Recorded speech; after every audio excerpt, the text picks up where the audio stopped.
ફરી એકવાર હાર્દિક સ્વાગત છે મિત્રો તમારું અમારા આજના નવા વિડીયોમાં.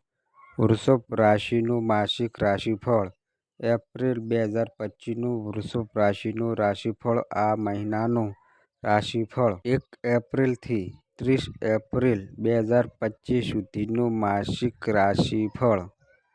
વૃષભ રાશિના જાતકો માટે માસિક રાશિફળ ઉપાય સાથે.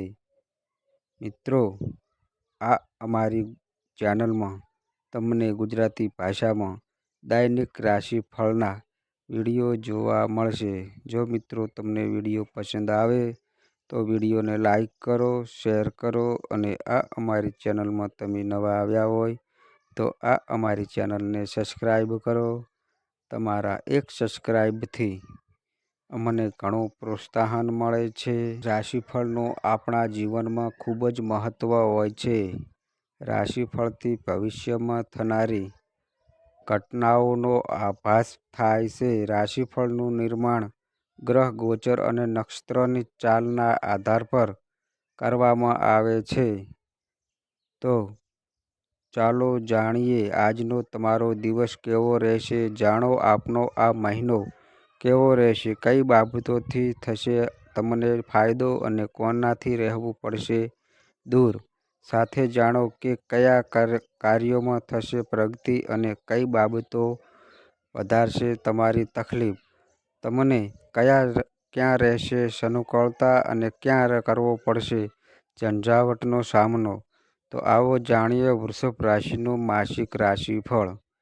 એપ્રિલ માસિક રાશિફળ 2025 મુજબ આ મહિનો વૃષભ રાશિના લોકો માટે અનુકૂળ રહેવાની સંભાવના છે. કારકિર્દીના દૃષ્ટિકોણથી આ મહિનો ઠીકઠાક રહેવાની સંભાવના છે. 10મા ભાવનો સ્વામી શનિ મહારાજ, જે તમારા ભાગ્ય ભાવનો સ્વામી છે, એ આખો મહિનો એકાદશ ભાવમાં સૂર્ય, બુધ, શુક્ર અને રાહુની સાથે હાજર રહેશે, જેના કાર્યસ્થળમાં તમે કડી મહેનત કરશો. વિદ્યાર્થીઓની વાત કરીએ તો આ મહિનો તમારા માટે બહુ વધારે ચુનૌતીપૂર્ણ રહેવાની સંભાવના છે, કારણ કે 5મા ભાવમાં આખો મહિનો કેતુ મહારાજ બિરાજમાન રહેશે અને એની ઉપર એકાદશ ભાવમાં સૂર્ય, શનિ, બુધ, રાહુ અને શુક્રની નજર રહેશે. એપ્રિલ માસિક રાશિફળ 2025 ભવિષ્યવાણી કરે છે કે આ મહિનો પારિવારિક જીવન માટે ઉતાર ચઢાવથી ભરેલો રહેવાની સંભાવના છે.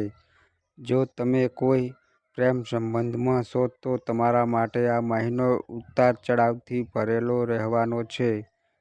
5મા ભાવમાં આખો મહિનો અને એકબીજાને સરખી રીતે સમજી નહીં શકવાના કારણે સંબંધોમાં તણાવ આવી શકે છે. જો તમારી આર્થિક સ્થિતિને જોવામાં આવે તો આ મહિનો આર્થિક લાભ માટે બહુ સારો રહેવાની સંભાવના છે.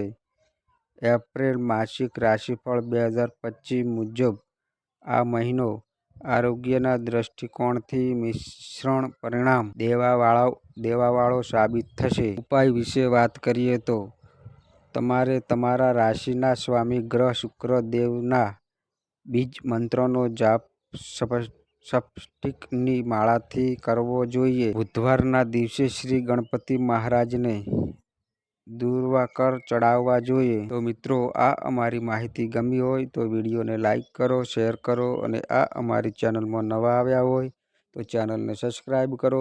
તો બસ મિત્રો, આજે આટલું. ફરી મળીએ એક નવા વિડીયો સાથે. ત્યાં સુધી બધાય મિત્રોને હર હર મહાદેવ.